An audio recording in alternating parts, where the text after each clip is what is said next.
quartier. Nos parents se connaissent depuis longtemps. Aujourd'hui, on a grandi. Machou s'est marié. Machou a des enfants. Machou travaille. Machou a une voiture. Machou et son mari sont en train de réaliser. Ah, je suis en retard. Machou m'a dépassé. Tu vas te lamenter comme ça pendant des heures. Tu vas arrêter un temps. Après un autre jour, si tu te rappelles, tu reprends encore. Tu passes tout ton temps à pleurer, à te lamenter, des temps entiers de tristesse. Bon, la question que je veux te poser là, quand tu as fini de pleurer comme ça là, Machou et toi, vous êtes au même niveau. Tu as rattrapé Machou.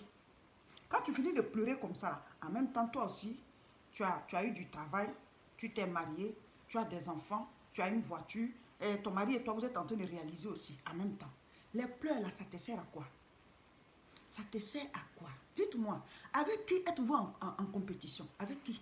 Sur cette terre là, vous êtes en compétition avec qui? On n'est pas en compétition avec quelqu'un. Le monde là, la vie, c'est pas un stade où Dieu nous a mis pour qu'on puisse courir pour dépasser quelqu'un d'autre. Non. On est en compétition avec personne. C'est vrai qu'on doit réussir. C'est vrai qu'on doit se battre. Mais je vais vous dire, on est en compétition avec nous-mêmes. Tu es en compétition avec toi-même. C'est-à-dire chaque jour, cherche à faire mieux par rapport à ce que tu avais fait hier. Cherche à te dépasser toi-même chaque fois. Mais si tu veux regarder à qui t'as dépassé, qui fait quoi, on n'a pas la même vie. Machou a réussi sa réussite à elle. Toi, tu dois réussir ta réussite à toi. Dieu a donné à chacun. On ne réussit pas selon le même rythme. Mais chacun a sa vie. Pourquoi vous allez vous faire du mauvais sang? Parce que vous êtes concentré sur quelqu'un. Vous êtes concentré sur une amie, un collègue, et ainsi de suite. Donc, vous n'avez pas la paix du cœur. Vous n'êtes même pas concentré sur votre vie parce que vous cédez à la panique. Qui est en train de réussir là-bas? Qui m'a dépassé? Oh, elle vient d'acheter sa voiture. Oh, celui-ci vient de faire ça. Mais vous allez mourir avant le jour. Vous allez piquer des crises, vous allez avoir des maladies. Vous allez sécréter des choses. Demain, on va te dire que tu as des ulcères. On va te dire qu'il y a ta tension qui monte. Parce que tu te sens en compétition avec quelqu'un. Oh, mes frères, mes soeurs. Quand tu as fini de pleurer comme ça, là, en même temps, Machou et toi, vous êtes au même niveau. Alors que ce n'est pas le cas. Donc, c'est une perte de temps. C'est inutile ce que tu fais. Ça ne sert à rien. Tu te fais du mauvais sang pour rien. Tu passes des temps entiers en train d'être triste. Alors que tu aurais pu profiter de la vie que tu as là. Il y a des gens qui sont déjà morts même. De votre même époque, de votre même génération. Eux, ils sont morts. Toi, au moins, tu as envie. Pourquoi se maltraiter comme ça? Vous êtes en compétition avec qui? Dites-moi. Il y en a qui ne vont pas réagir de cette manière. C'est-à-dire qu'ils ne vont pas devenir tristes, ils ne vont pas pleurer. Mais ils vont se transformer en ennemis de Machou là. Ils vont se transformer en ennemis. Ils vont se moquer d'elle, ils vont la critiquer. C'est parti pour les coups de fil. Ils vont appeler les amis communs qu'ils ont avec Machou. Allô, Janine, tu vas bien?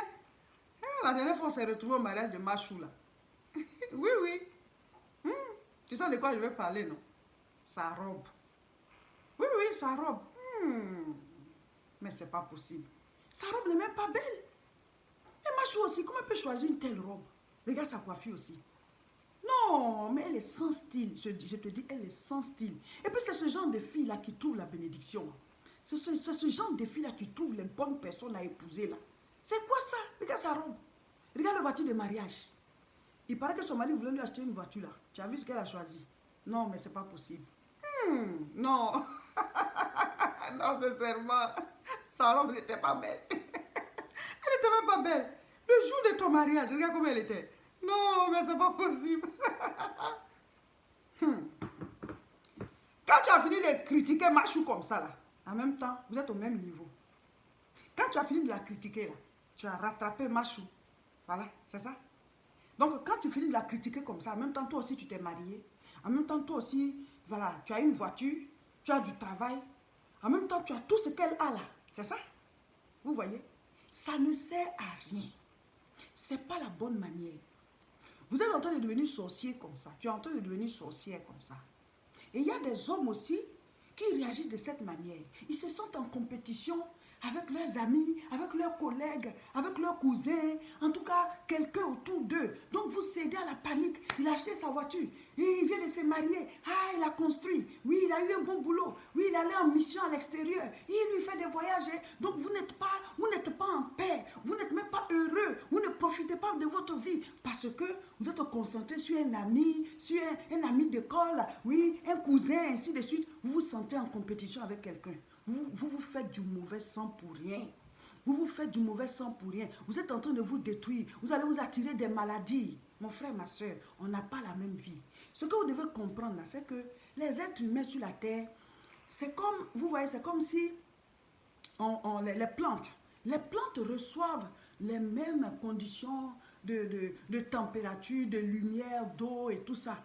Mais chaque plante évolue selon sa nature. Tu vas mettre des tomates, tu vas planter voilà, des tomates, mais d'ici quelques temps, mais ça produit. Tu vas planter un noyau de mangue ou bien tu vas faire un champ de manguier, mais ça va te prendre des années avant de produire. De la même manière aussi, tu vas mettre de l'EVA. Voilà, tu vas faire un champ de d'EVA. Ça va prendre peut-être 5 ans ou plus. Mais la tomate, tout de suite, ça produit. Le maïs aussi, quelques mois, ainsi de suite. Vous voyez? Donc, on n'est pas tous... C'est juste une image que je vous donne pour dire que Dieu, il t'a envoyé sur terre. Il t'a créé. Il a un plan pour toi. Ne cède pas à la panique parce que quelqu'un semble t'avoir dépassé. Ce n'est pas la bonne manière. Sur cette terre, chacun de nous a sa destinée. Chacun de nous a son étoile. Chacun de nous, dès l'instant où tu es né là, c'est parce que Dieu t'a compté, qui t'a permis de naître. Parce que avant même de naître, il y a une compétition. Mais tu as gagné, c'est pour ça que tu es né. Vous le savez très bien. Avant de naître, il y a une compétition dans le ventre là-bas. Et c'est toi qui es né. Donc Dieu a un plan pour toi sur la terre. Et pendant que tu étais en formation dans le sein maternel, Dieu n'a rien oublié sur toi. Pourquoi c'est maintenant où tu es grand que Dieu va t'oublier, où il te voit bien là qu'il va t'oublier?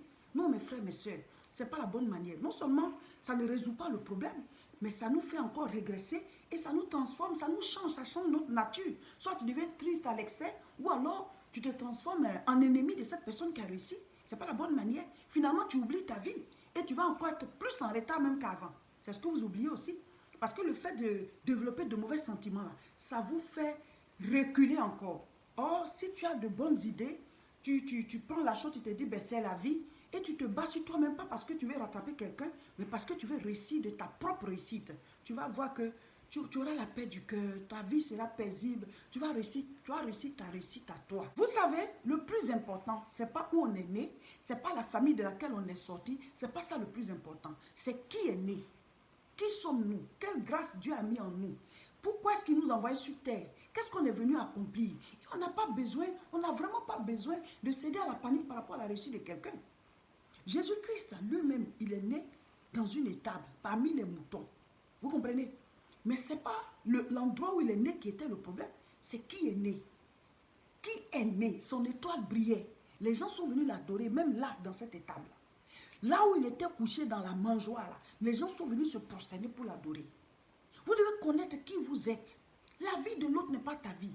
Tu ne peux pas voir avec ses yeux, tu ne peux pas manger avec sa bouche, tu ne peux pas parler, je ne sais pas. Tu ne peux rien faire avec c'est sa vie. Toi, tu as ta vie à toi. Tu es une personne à part entière. Dieu t'envoie sur terre. Concentre-toi sur ta vie, réussis, bâtis, mais ne cède pas la panique par rapport à la réussite de quelqu'un. Maintenant, vous devez comprendre quelque chose. Il y aura toujours des gens qui vont vous dépasser. Et il y a aussi des gens que vous allez dépasser. C'est Dieu qui classe. Maintenant, quelqu'un peut paraître te dépasser aujourd'hui et demain, tu peux te retrouver aussi en avance sur la personne. On n'est pas en compétition. Parce que si tu te sens en compétition, le jour que tu dépasses la personne, ben, l'orgueil va commencer. L'orgueil va commencer dans ta vie. Or, l'orgueil, là, ça va te conduire en enfer. Chez Dieu, là-bas, les mauvais sentiments ne rentrent pas. Donc, ça sert à quoi de se sentir en compétition? Quand tu es en retard, tu vas céder à la tristesse, tu vas te sentir, tu vas être complexé de manière négative, là. Et puis, maintenant, quand tu vas dépasser cette personne, tu vas maintenant céder aussi à l'orgueil. Donc, dans tous les cas, ce n'est pas bon. Souvent, vous dites aussi que la personne qui a réussi, là, vous nague. Elle vous nague avec sa réussite, elle vous nague avec sa bénédiction. Oui, mon amie s'est mariée, elle me nague, elle fait tout pour tout le temps parler de son mari, toujours montrer son alliance, faire d'une manière comme si, voilà, comme si elle se moquait de moi. Soit c'est vous qui pensez que la personne vous nague, ou alors la personne vous nague vraiment. Mais dans tous les cas, si cette réussite-là vous fatigue autant, la relation que vous avez avec la personne, il faut vous éloigner. Pas parce que vous n'aimez plus la personne, mais parce que ça vous crée de mauvais sentiments. Donc, vous pouvez toujours maintenir une relation, on se voit, on se salue et tout. On n'est pas en palabre, vous voyez. Et la personne ne doit pas sentir non plus. Mais vous devez vous éloigner un peu. Le temps de vous faire, voilà, une nouvelle idée, de vous rebâtir. Quand vous aurez fini de travailler sur vous par rapport à la réussite de cette personne, alors vous pourrez revenir vers elle et vivre mieux votre relation d'amitié ou bien, voilà. Mais si ça vous fatigue, sans faire sentir, il faut un peu, voilà, prendre du recul pour pouvoir, voilà, digérer ce mauvais sentiment et l'enlever dans votre cœur pour avoir de bons sentiments. Mais si vous vous rendez compte que vraiment la personne vous nargue, ça veut dire que elle-même elle est de mauvaise foi. Elle fait exprès. Mais c'est une relation, il faut mettre fin à ça. Il faut y mettre fin. Parce que ce n'est pas une bonne amie, ce n'est pas un bon ami. Quand on réussit et qu'on pense que l'autre est en retard et puis on nargue la personne, mais finalement, c'est une amitié qui n'est pas saine. Voilà. Mais si c'est vous qui vous faites l'idée, éloignez-vous un peu pour pouvoir digérer la chose, priez et puis vous donnez, voilà, un nouveau départ sur votre propre vie. Il est important d'avoir de bons sentiments pour réussir. Vous devez le savoir. Les mauvais sentiments nous mettent en retard.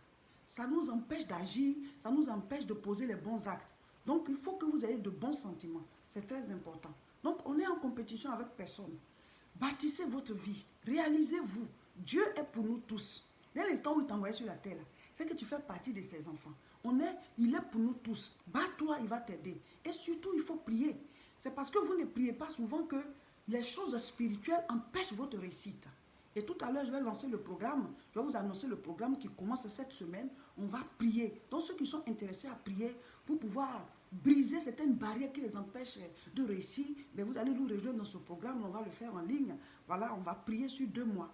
Jacques chapitre 3, je lis le verset 16. Car là où il y a un zèle amer et un esprit de dispute, il y a du désordre et toutes sortes de mauvaises actions. Vous voyez, la Bible nous décrit ici 2 mauvais sentiments, un zèle amer et un esprit de dispute. Les mauvais sentiments créent le désordre, ça empêche de réussir, ça empêche d'avancer et ça installe un règne diabolique. Donc, ne maintenez pas de mauvais sentiments dans vos cœurs. Quelqu'un a réussi, il réussit sa réussite. Vous avez votre vie à vous. Le fait déjà d'être en vie, c'est une grâce, c'est une bénédiction. Donc, battez-vous, soyez en compétition avec vous-même. Vous n'êtes en compétition avec personne. Cherchez chaque fois à faire mieux par rapport à ce que vous avez fait aujourd'hui et savourez la vie que vous avez. Savourez-la, soyez heureux, profitez de votre vie. Voilà, louez le Seigneur. C'est-à-dire, acceptez votre vie telle qu'elle est et rendez gloire à Dieu et cherchez à l'améliorer. Le résultat que vous avez aujourd'hui, ce sont les résultats, voilà, des actes que vous avez posés hier. Donc, pensez votre vie et posez des actes aujourd'hui et vous allez produire ce que vous voulez demain. Vous n'êtes en compétition avec personne. Vous êtes en compétition avec vous-même. Cherchez à faire mieux chaque jour. Savourez votre vie, soyez heureux. Voilà, vous êtes déjà en vie, c'est une grâce. Et bâtissez votre vie. Pensez votre vie et créez-la. Et un jour, vous en serez fiers. Mais le fait de regarder à quelqu'un, de céder à la panique, mais ça vous brise l'élan, ça vous fait perdre courage et vous serez encore plus en retard. Voilà, c'était l'édification du jour. Comme je vous le disais tout à l'heure, nous lançons 2 mois de prière intense, dénommés 2 mois de haute tension spirituelle. Ce mois de décembre qui commence et le mois de janvier. En décembre, on ne va pas jeûner, mais on va prier de manière intense. Et dans le mois de janvier, à partir du 2 janvier jusqu'au 22 janvier, nous allons faire un temps de jeûne et prière tous les jours de 6h à 18h. Donc, 2 mois de haute tension spirituelle. Abonnez-vous à nos chaînes. Sur Facebook, c'est Réseau International Richesse et sur YouTube, c'est La Moisson TV. Comme ça, vous ne ratez rien. Dès demain, mardi déjà, voilà, on met en ligne la vidéo de lancement de ce programme. Et le mercredi à 12h, mercredi 2 décembre, voilà, ce mercredi-là à 12h, heure de la France, nous serons connectés en direct, on va prier. Mes frères, mes soeurs, rentrez dans le programme avec nous.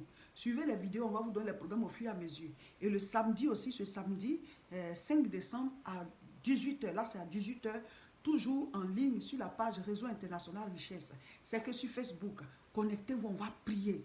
Et on va donner la direction au fur et à mesure. Le thème c'est Seigneur, dévoile tout ce qui est caché que je dois savoir. Il y a des choses qu'on ne rate pas. Rentrez dans le programme de prière avec nous. On va se libérer de certaines choses avant d'entrer en 2021. Ce dimanche 6 décembre, les cultes reprennent dans notre église à Tourcoing.